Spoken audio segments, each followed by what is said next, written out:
Alright, for all you pedal freaks out there, I'm making you a video with some pedals. Yep, ain't that a sexy brake pedal without a cover on it and a sexy clutch pedal?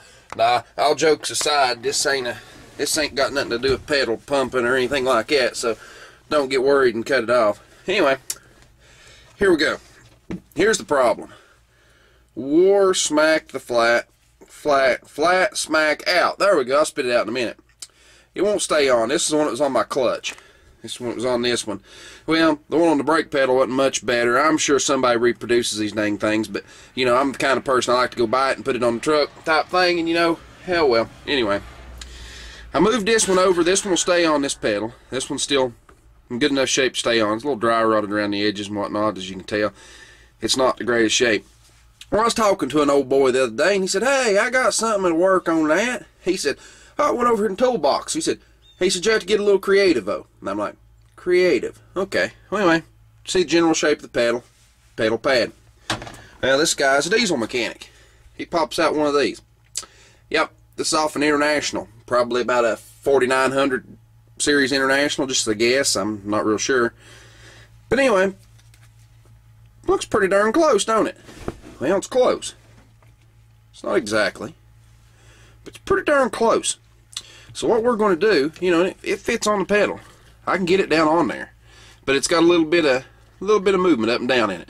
So what we're going to do, and this is going to be a messy little endeavor, but what we're going to do is we're going to use some good old black silicone. We're going to, yeah, hey, I like my end plug. I've had this tube for 2 years. Spark plug works great.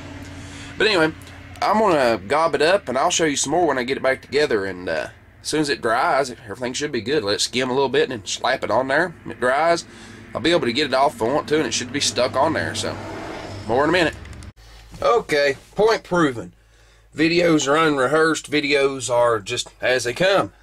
Well, this ain't what I had a minute ago, but yeah, it turns out that the last little bit that was in my caulk gun set up there had dried up. I mean, you know, I've had that tube, like I said, for at least 2 years, so it is what it is. And I'm debating whether to put this in the pedal or put this in the actual, stand on my head here, the actual pad. And I think what I'm going to do is actually just put it in the whole pad here. I'm just going to put a little bit, just squirt it in here, and use it just like a glue. I thought about using weather strip adhesive, but I also know that weather strip adhesive is not as tough as silicone, and, well, silicone tends to be a tidbit tougher. So we're going to put that in there. But this stuff, like I said, this is an old can of this, but and it looks pretty crappy just from where it's been sitting around. But this is that Permatex Ultra Black. It's what's it say on top of it here? Power bead. Anyway, it's pretty neat stuff. Yeah, you can loosen this up, and you put this little trigger and it squirts out, and when you're done with it, you just tighten this down. And, you know, of course, just a hair bit more silicone will want to come out when you do that. Just put it out, and you're done. Next time you go to use this, you can just take that lid off and just pull the plug out of it, basically out of the can and out of this. It just dries into like a plug. It's got just like a little bit of oil with it. It's kind of strange, but this is a reusable can of Permatex. It's pretty neat. They make one also. It's called the Right Stuff. I can't remember who makes it. I think Permatex makes it too, but it's like an anaerobic stuff. But anyway, we're going to slap this on there. I'll show you what it looks like when we get it on there. Well, okay, everybody. Old Toe Mater's got him a new pedal pad that's not wore out, not going to fall off. These pads for these Internationals, like I said, I'm sure you can get these for these blasted things, you know, for Chevrolet. What have you. They're just not something you can buy out of the helpline anymore. They're not something you can go to a local auto parts store and pick up real quick, like for $3 or $4. But anyway, you know, like I said, I'm kind of frugal too. This is recycled, this is free. The difference in this pad cover is the height from top to bottom.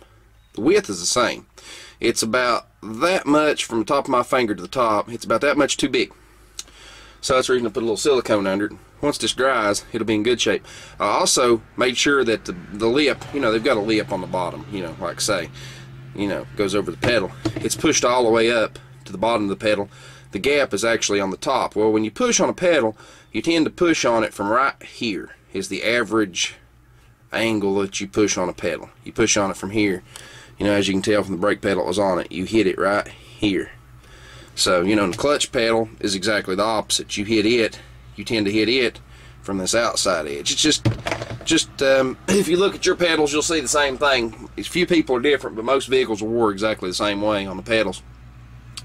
But this pedal shouldn't go anywhere. It shouldn't. Once that silicone dries, it should go nowhere, because you're not going to be pushing up here. Plus, it's glued to it. So, you know, if it don't work, we'll look online and try to order us one. But, you know, I was just tired of chasing this out in the parking lot somewhere every time that I got out of the truck about it. Because you just, I mean, you push on that edge. I'm reaching through the steering wheel. Not the most easy place to reach, but when you push on this, you pushed on this edge and it would just pop off basically. It was just, you know, it's wore down to nothing, as you can tell. It's just flat wore out.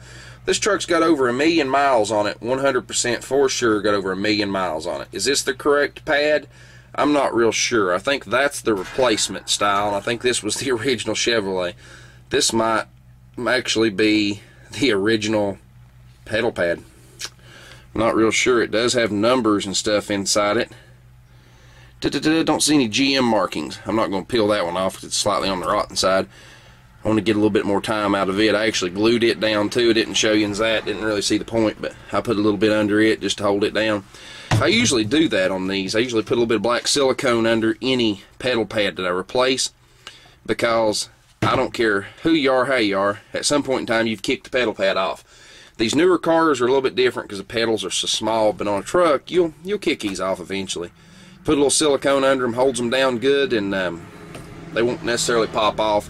And if you have to get them off, you pop them off. You take a little razor blade or something, you can scratch the silicone off the pedal. You know, say you want to make that pedal shiny and new and repaint it and all that good stuff. A little bit of sandpaper take care of, a little emery take care of the rest of that silicone. It's harmless. Silicone's your best friend. Use it for everything. Goop it on, and if you have to get it off, you can. It's not easy, but you can. So it is what it is. But now everybody's going to be giving me a hard time over my air brakes. I'm just going to not even bother to answer. Somebody will ask me, well, I didn't know what truck had air brakes on it. I know it's coming. I really don't care that it says air brake. It could say butt brake. You know, it could say ass brake. It could say, I don't know, it could say anything. I don't really care. But it's just like this. Boy, I love my 2-speed rear end. Yep, I do. I love it. Most of you know what the heck that is, but I still get the, well, that truck's got a 2-speed in it. I still hear that all the time. But anyway, y'all have a happy Halloween, or hope yous had a happy Halloween. This will wind up on the YouTube probably about Christmas time. But today's Halloween day. Bader's fixing to get decorated for Halloween, but you'll have seen that by then. See y'all.